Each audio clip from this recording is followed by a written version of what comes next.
syafaat wa hadza mazlabi ya nabi. Bismillahirrahmanirrahim. Kita lanjutkan. Kemarin sampai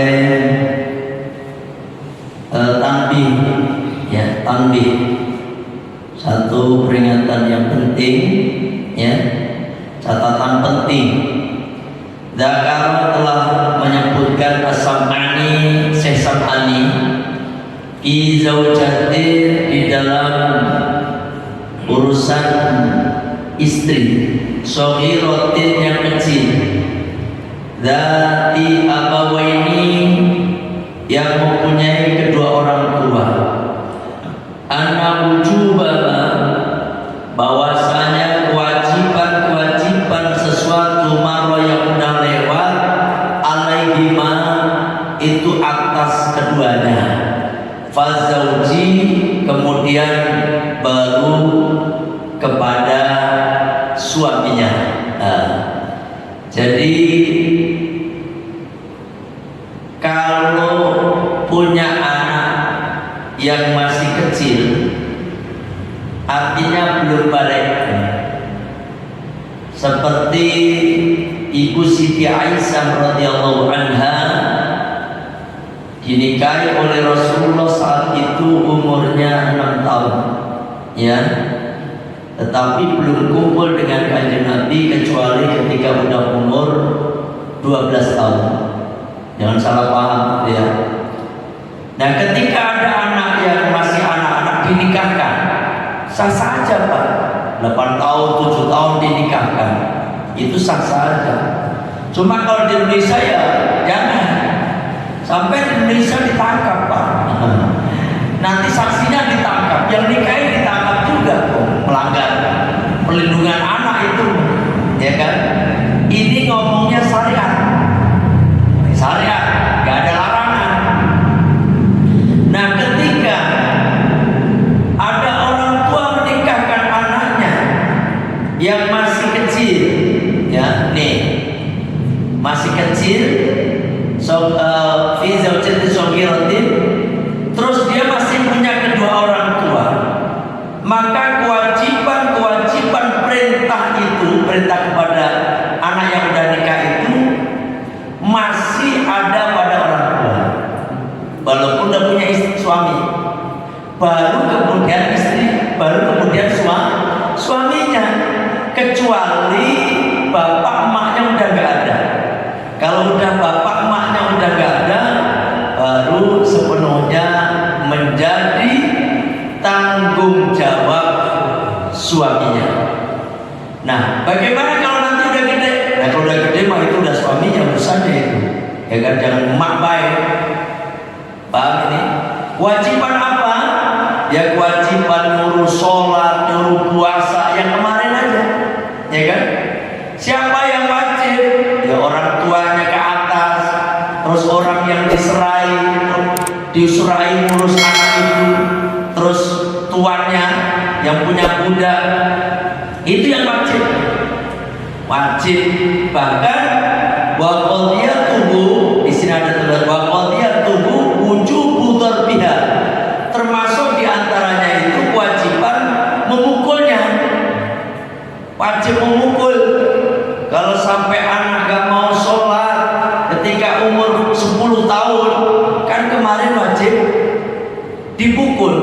Di sini ada tambahan walau fil kabirati, walaupun udah gede, Pak, fil kabirati, walaupun udah gede. Ternyata tanggung jawab mendidik anak itu ternyata gak ada batasnya, ya kan? Gak ada batasnya. Orang tua harus selalu mengingatkan anaknya walaupun anaknya itu sudah menikah, ya kan? Ingatin terus orang tua, jangan terus sudah lepas gitu. Karena apa?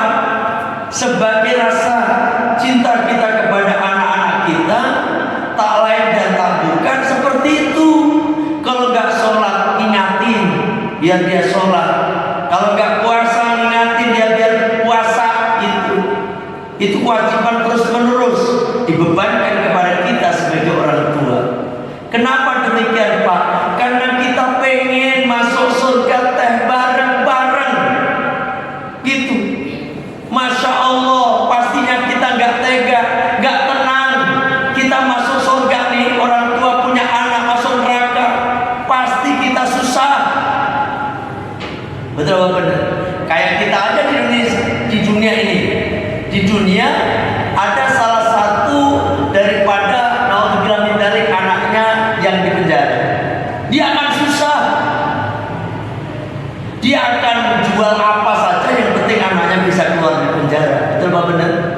Bahkan ada orang jual rumah untuk bebasin anaknya dari penjara, habis-habisan.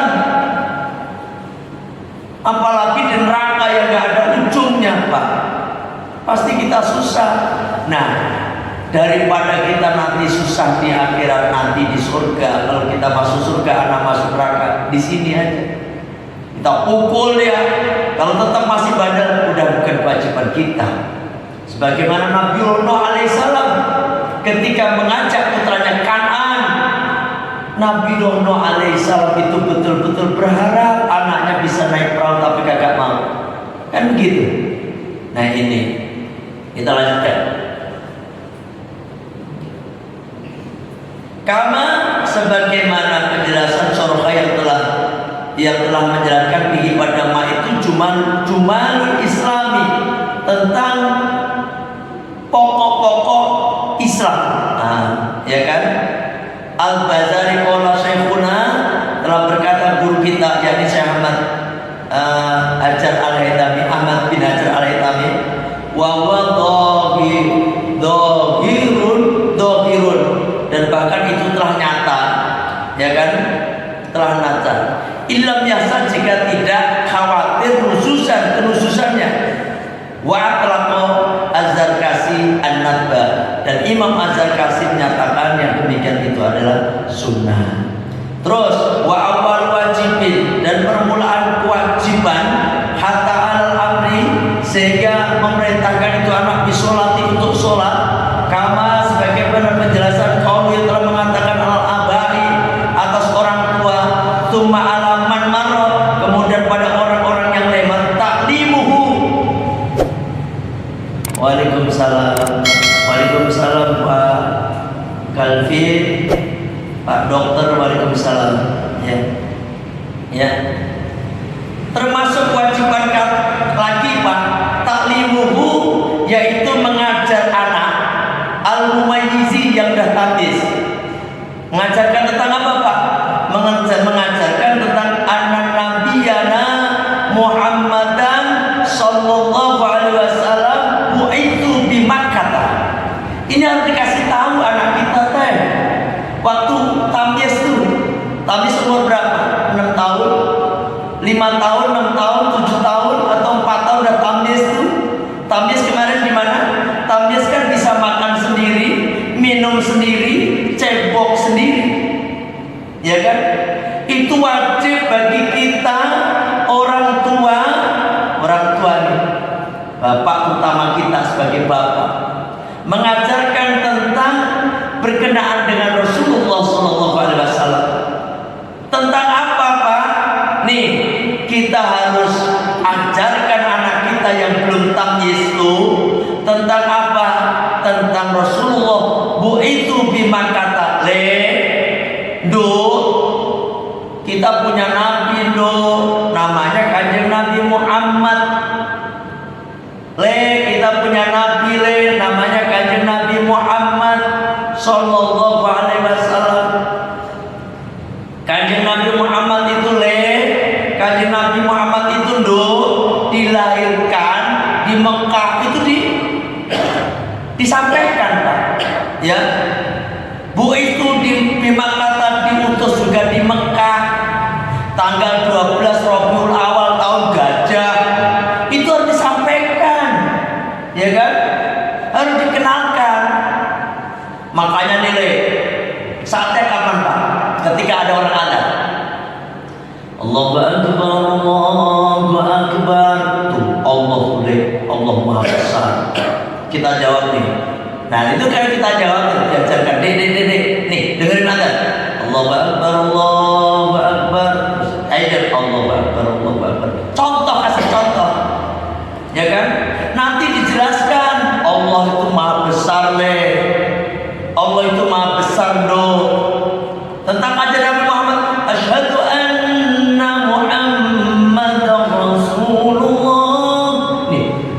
Nabi Muhammad loh.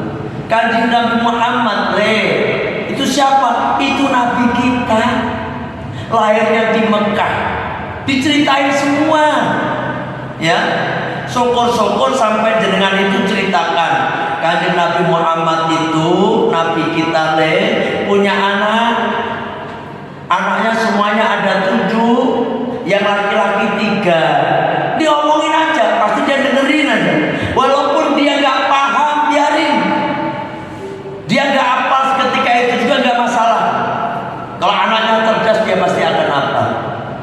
Ini anak laki-lakinya ada 3 Yang pertama Said Qasim Said Qasim, terus Said Abdullah, terus Said Ibrahim. Siapa Suruh ulang.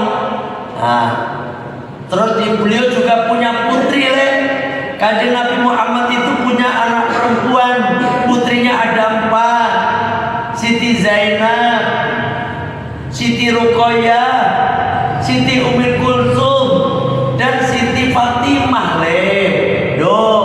diajarkan. Ngomong-ngomong udah sampai ajarkan belum kayak gitu Pak? Belum, ini masalahnya. Ya Allah, termasuk ini kewajiban kita ngasih tahu, ya kan? Masya Allah, apalagi kalau kita sampaikan berkenaan semua keluarga Nabi. Paling tidak sampai ke silsilahnya Kanjeng Nabi itu, sampai paling tidak sampai ke siapa misalnya, sampai ke Abdi Manaf aja, ya kan? Udah sampai situ aja, udah bagus, udah 5. Kan Kanjeng Nabi Muhammad SAW bin Abdullah bin Abdul Muttalib bin Hashim bin Abdi Manaf bin Qusay bin Kilab bin Murrah, terus bin Ka'ab bin Lu'ay. Sampai situ udah bagus.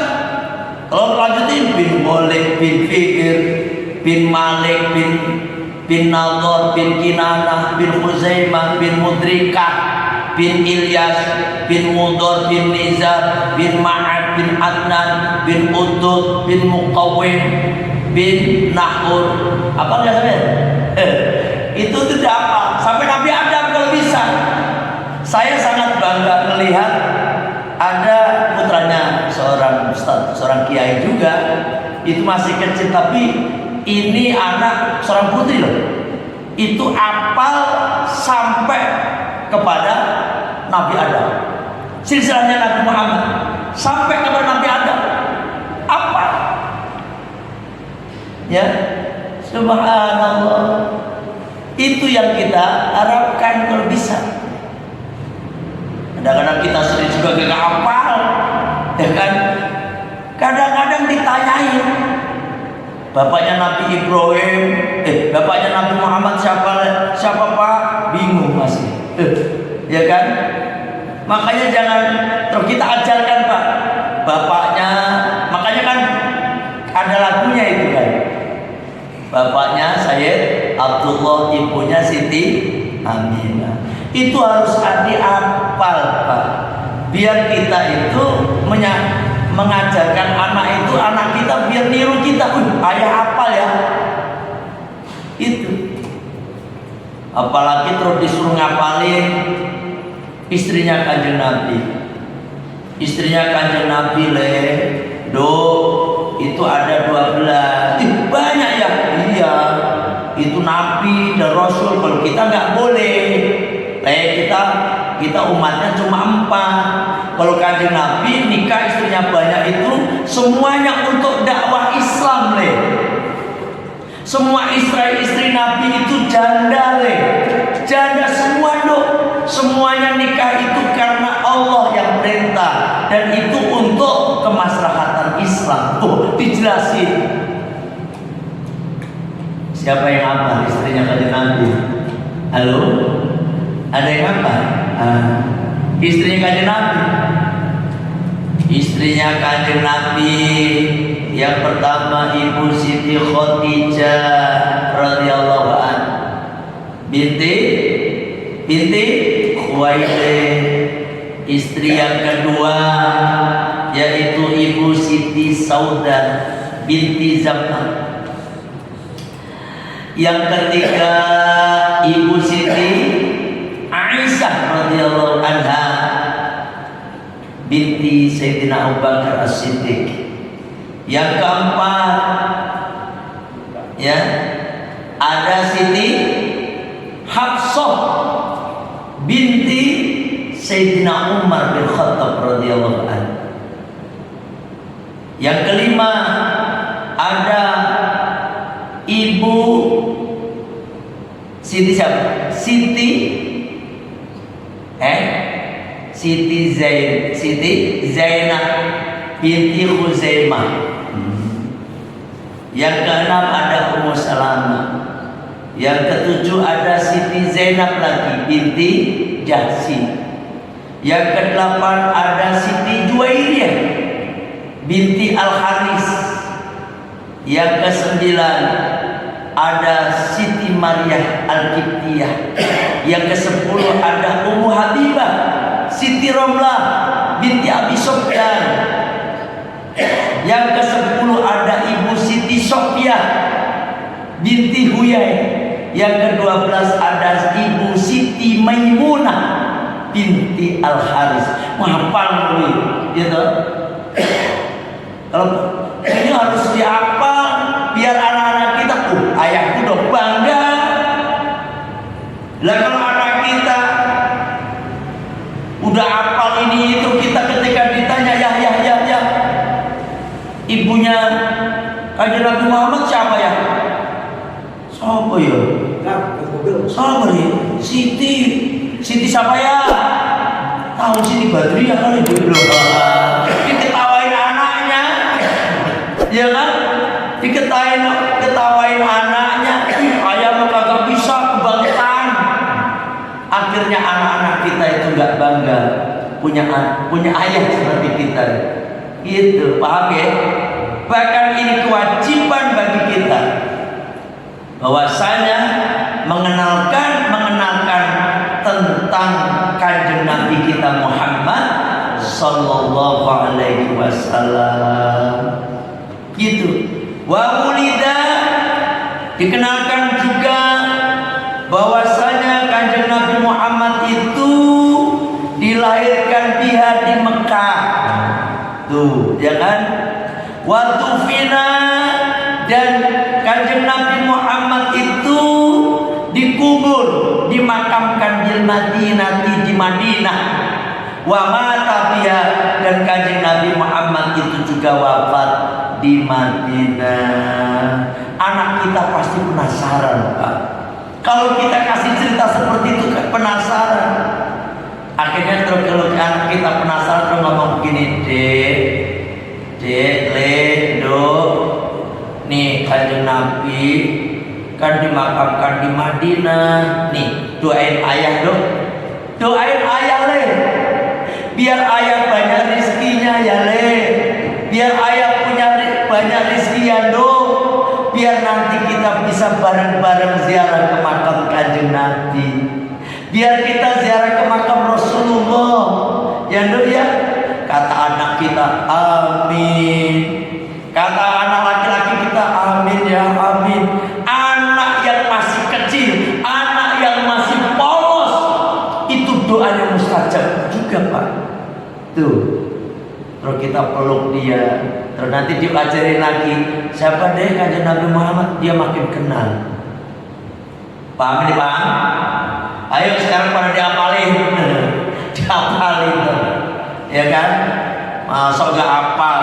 Emang kadang-kadang kalau udah umurnya udah di atas 40-an, emang kadang-kadang udah Pentium jebot emang. Menurut ibarat komputer Pentium jebot, Pak. Udah Pentium zaman bala. Ngapalin loh, pusing kepalanya. Ya kan, ngapalin 3 aja udah pusing baik. Apalagi sampai nih, Pak.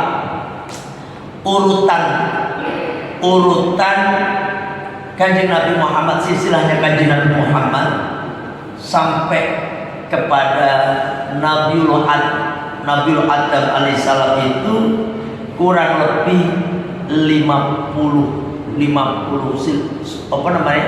Nah, 50 silsilahnya 50 ya kan. Udah saya hitung. Saya ngapalin saya baru tadi lihat. Wah, baru saya lihat baru dapat berapa tadi? Baru dapat 25. Baru dapat 25. Ya kan, baru dapat 25 sampai ke apa namanya tadi? Sampai ke Binah. Kan kajian Nabi Muhammad SAW. Kalau ini diulang-ulang Pak. Kalau saya itu ngapalin sebenarnya cepat. Cuma tadi saya lihat ketika saya membaca ini nih yang ngapalin. Kajian Nabi Muhammad SAW putra Abdullah putra Abdul Muthalib, putra Hasim, putra Abdi Manaf, putra Usai, putra Kilab, putra bin Kilab bin Murrah, terus bin siapa? Bin Ka'ab, bin Lu'ay, bin Ghalib, bin Fi'ir, bin Malik, bin Nawar, bin Kinana, apa lagi? Bin Khuzaimah, bin Mudrika, bin Ilyas, bin Mudhar, bin Nizar, bin Ma'ad, bin Adnan, bin Udud, bin Muqawim, bin Nahur, itu sampai 25. Insyaallah nanti saya mau ngapalin lebih 50. Bin Nahur, bin To'iroh, bin Ya'rub, bin Ya'jub, bin Nabid, bin Ismail, bin Ibrahim alaihissalam, sampai situ. Bin Ibrahim, terus bin Tarikh, bin Nahur lagi, bin Nahur, bin Saruh, bin Ra'ub. Udah dapat 35. Udah lumayan.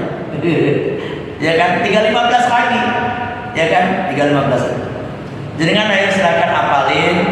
Itu ada di sampai bisa, kalau nggak bisa buka kitab, sampai lihat Google kayak Google. Kalau kayak gini nggak apa-apa. Ya kan, kalau mau melihat di kitab Roy Berjanji itu juga ada. Ya kan? Biar apa?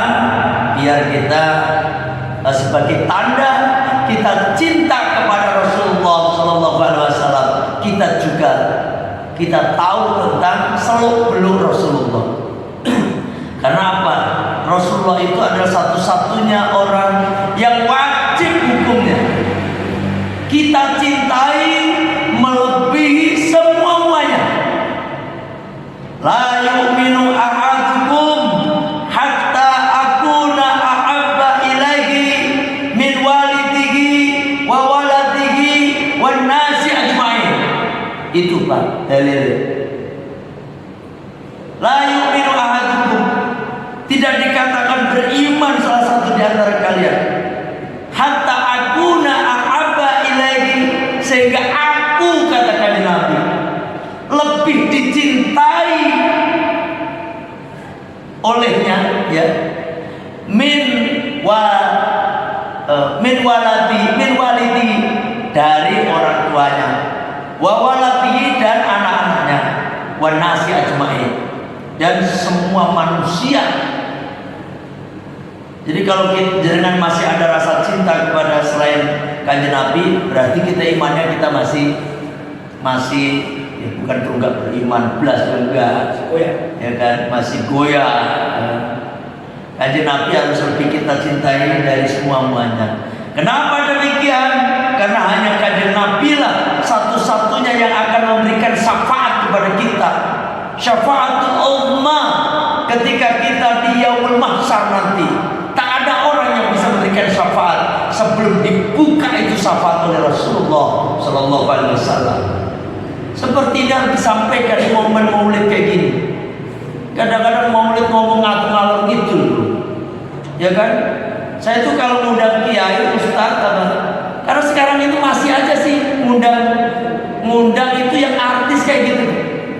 Jadi ilmunya kagak ada baik. RT RW digerakkan nyari dana puluhan juta, bahkan sampai ratusan juta untuk ngundang hanya artis tenar. Yang datang memang banyak, ilmunya kagak ada. Mau aja kadang-kadang, ya kan? Makanya di sini sekali-kali Anur ini ngundang itu seorang kiai, ulama, syukur-syukur ulama nasional gitu, apalagi internasional. Internasional kagak paham juga ujung-ujungnya. Internasional kan pakai bahasa Arab, ya kan? Nasional tapi yang kiai mah, yang kiai. Jangan kadang-kadang mohon maaf, artis diundang untuk acara maulid, gimana? Atau politikus jadinya. Politikus diundang untuk isi maulid, atau mungkin mantan politikus diundang untuk isi maulid. Apa yang dilakukan? Akhirnya menjelek-jelekkan pemerintah. Yang ada, masya Allah, majelis Rasulullah, acara maulid yang agung itu dikotori dengan omongan-omongan yang kotor. Jadi langsung buyar kabeh, ya kan? Makanya kagak ada acara maulid itu kecuali tentang membicarakan tentang keagungan Rasulullah Sallallahu Alaihi Wasallam, berkenaan dengan Rasulullah, Pak. Gak akan ada habisnya kita cerita tentang kanjeng Nabi, ya kan? Laqad ja'akum rasulun min anfusikum azizun 'alaihi ma 'anittum harisun 'alaikum bil mu'minina raufur rahim. Itu kalau dijelaskan panjang banget, ya kan? Ada lagi yang kalau dengan pengen menjelaskan tentang apa pribadi Rasulullah. Laqad kana lakum fi Rasulillahi uswatun hasanah liman kana yarjullaha wal yawmal akhir wa dzakarallaha katsira. Itu kalau dijelaskan bagaimana kanjeng Nabi dagang, bagaimana kanjeng Nabi makan, bagaimana kanjeng Nabi bobo, itu udah gak selesai-selesai. Tapi udah pada diulang-ulang gak apa-apa, karena ada yang belum tahu juga. Ada loh Pak, kadang-kadang saya itu satu panggung sama itu ustadz yang setengah politikus itu, saya langsung pulang rumah kayak gitu ngomong, kenapa? Diomongin bukan masalah maulid, yang diomongin masalah jeleknya RT diomongin, RW diomongin, lurah diomongin, panitia diomongin, panggungnya kurang ini nih. Buat apa kayak gitu? Ya kan? Ini acara maulid. Ini hanya mengingatkan, ini kan momen maulid toh. Jadi kan jangan sampai salah undang ustaz, salah undang kiai, ya kan? Sebenarnya paling penting yang ngaji kayak gini sebenarnya. Kalau maulid itu mah istilahnya apa namanya, perkara sunnah, yang wajib kayak ini, ya kan? Ini kita wajib mengenalkan anak-anak kita tentang Rasulullah Sallallahu Alaihi Wasallam. Ya, selesai. Ini tentang apa Nabi bagus sholat ini. Sekarang kita lanjutkan. Faslun, bermula inilah satu fasal fi syuruti sholati, di dalam menjelaskan tentang syarat-syarat sholat. Asal itu ada pun yang dimaksud dengan syarat itu mayatawaqqafu alaihi syihatu sholati. Itu sesuatu yatawaqqafu alaihi, yang tergantung pada itu sesuatu, syihatu sholati, tentang keabsahan sholat. Walaysa minha, dan sesuatu itu syarat maksudnya bukan daripada termasuk sholat. Kalau termasuk di dalam sholat namanya rukun, paham ya? Ini syarat. Wa qutimat, dan didahulukan asyurutu, membahas tentang syarat-syarat, al-arkani, daripada membahas tentang rukun-rukun. Li'annaha, karena bahwasanya surut syarat-syarat sholat tadi aula, itu lebih utama, ya, bitakdimi, untuk didahulukan iris syartu karena bahwasanya syarat ma itu sesuatu yang yajibu, yang wajib. Takdimuhu mendahulukannya ala sholati atas sholat, wastimro ruhu, dan itu selalu ada, istimro itu selalu ada fiha pada sholat. Jadi gini, yang namanya syarat sholat ya. Waalaikumsalam warahmatullahi Pak Miftahul Jamil Atenwon dan ikutin kita. Saya mana tadi? Syarat itu kan sesuatu yang harus didahulukan daripada rukun. Di antaranya syarat sholat atau syarat sahnya sholat itu diantaranya satu, suci dari hadas. Suci dari hadas kan wajib wudhu dulu kan. Nah, wudhu itu harus ada. Kalau sebelum sholat, dan sampai sholat belum wudhu, ya gak sah gitu. Dan wudhu itu punya wudhu dalam keadaan suci itu harus ada dari awal sholat sampai akhir sholat, itu harus ada. Itu namanya istimror, itu gitu. Jangan sampai lepas. Bukan terus begini, habis wudhu terus kentut. Yang penting saya udah jalankan wudhu, yang sholat mentah urusannya enggak ada. Karena dia itu harus ada sebelum sholat, harus sudah disiapkan, dan di waktu sholat itu harus selalu ada. Yang kedua kayak menghadap kiblat. Nah, itu kan salah satu diantaranya syarat sahnya sholat. Menghadap kiblat dari sejak setar sholat sampai salam, dari takbir ya sampai salam, menghadap kiblat itu harus. Kecuali nanti ada pembahasan boleh kita tidak menghadap kiblat kapan, nanti pembahasannya dijelaskan. Nah, itu namanya syarat, yaitu ini satu mayajibu takdimuhu ala sholati wastimroruhu fiha. Itu harus didahulukan dan harus selalu ada pada sholat sampai sholat itu selesai. Ini belum bahas ini Pak, berapa syarat-syarat sholat, karena waktunya udah habis saja. Tapi ada yang nanya, silakan kalau ada yang nanya. Di luar tema nggak apa-apa. Ada Pak jenengan Mas Manit, ada pertanyaan? Gini Kiai, yang masalah anak full Kiai.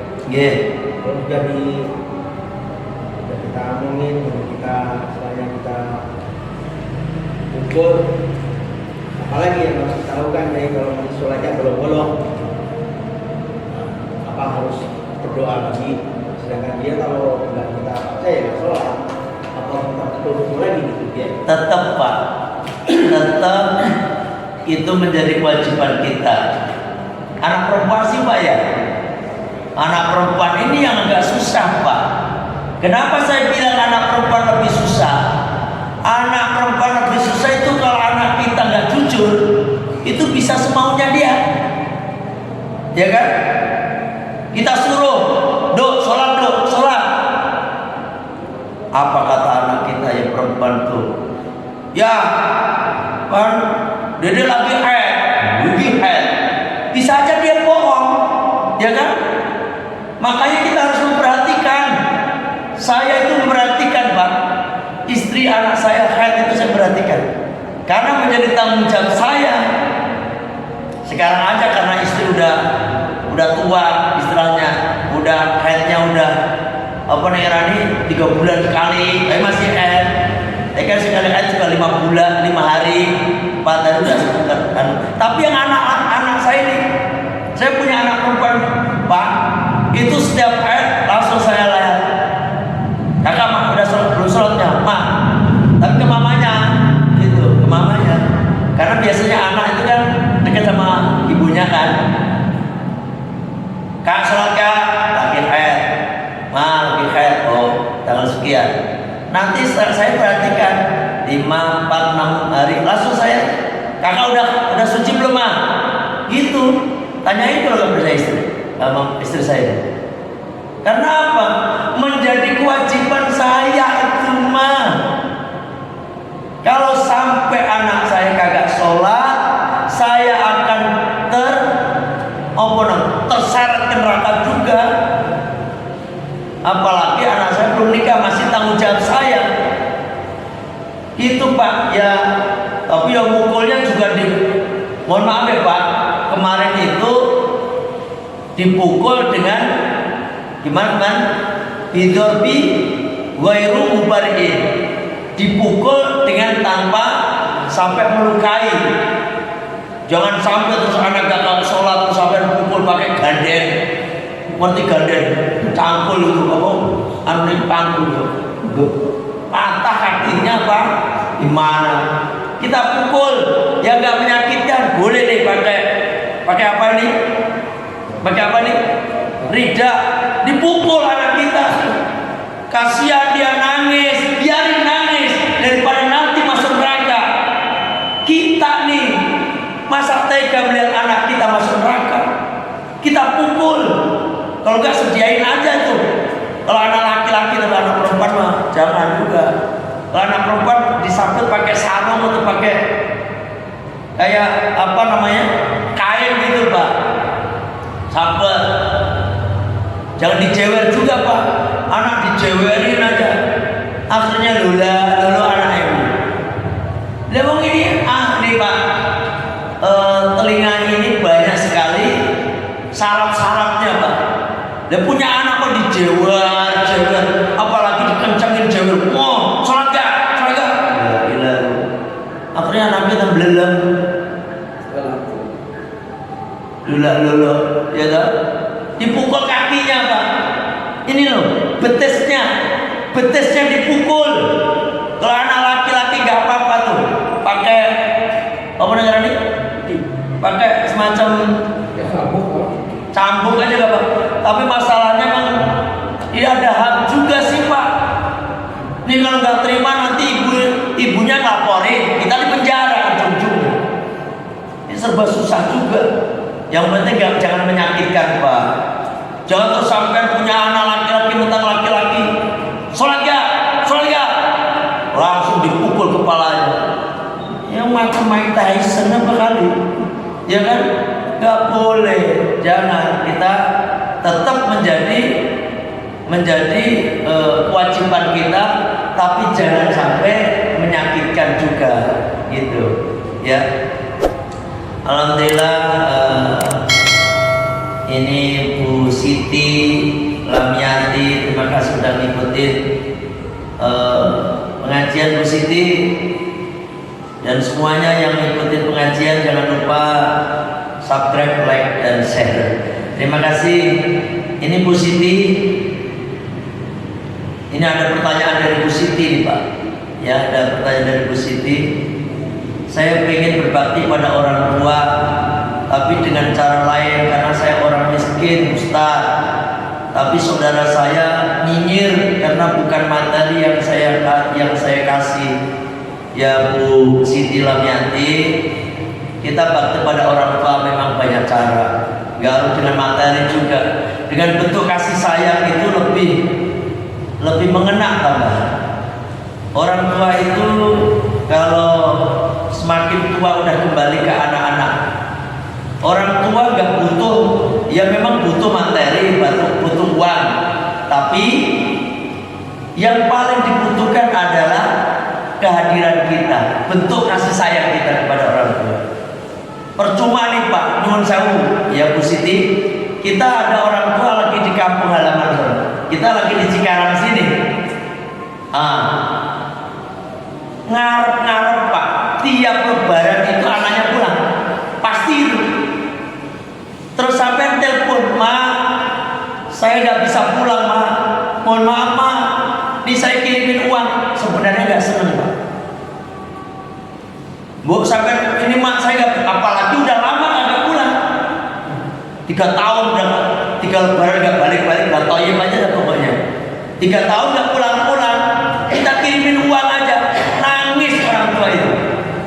Gitu. Kalau bisa ngomong, gue mulai, aku rasa kirimin duit. Nek sampai ra mulai wis harus kirim-kirim sekalian. Begitu pasti. Paham ini? Karena orang tua yang dibutuhkan adalah kasih sayang anak padanya. Itu makanya nyuwun sewu sampai yang masih punya orang tua yang di kampung sana, ya sering-seringlah pulang. Ya enggak harus tiap bulan kalau memang terbentur sama biaya. Tetapi 3 bulan, 5 bulan, jangan cuma lebaran doang. Ini kalau bisa. Kalau memang nggak bisa sama sekali Pak, karena memang kerjaan dan sebagainya, ini sampean itu bisa lewat telepon. Selalu telepon Ma, segala macam lah. Kabarnya gimana Ma? Sampean sekali lagi bisa tanyakan ke orang tua saya. Saya sering telepon kepada mak saya. Walaupun 2-3 bulan selalu pulang. Gitu. Karena apa? Orang tua yang dibutuhkan adalah kasih sayang anak kepada mereka. Gitu. Itu ya Bu Siti ya. Saya kira sampai di sini ngajinya. Tetap istiqomah ngaji kita. Insyaallah kita dapat ilmu-ilmu sedikit langsung diamalkan. Ya. Kita tutup majelis kita dengan baca syair istighfar. Bismillahirrahmanirrahim. Allahumma anta rabbi la ilaha illa anta khalaqtani wa ana 'abduka wa ana 'ala ahdika wa wa'dika mastata'tu a'udzu bika min syarri ma sana'tu abu'u laka bi ni'matika 'alayya wa abu'u bi dhanbi faghfirli fa innahu la yaghfiru dzunuba illa anta astaghfirullahaladzim astaghfirullahaladzim astaghfirullahaladzim subhanaka Allahumma wa bihamdika asyhadu an la ilaha illa anta astaghfiruka wa atubu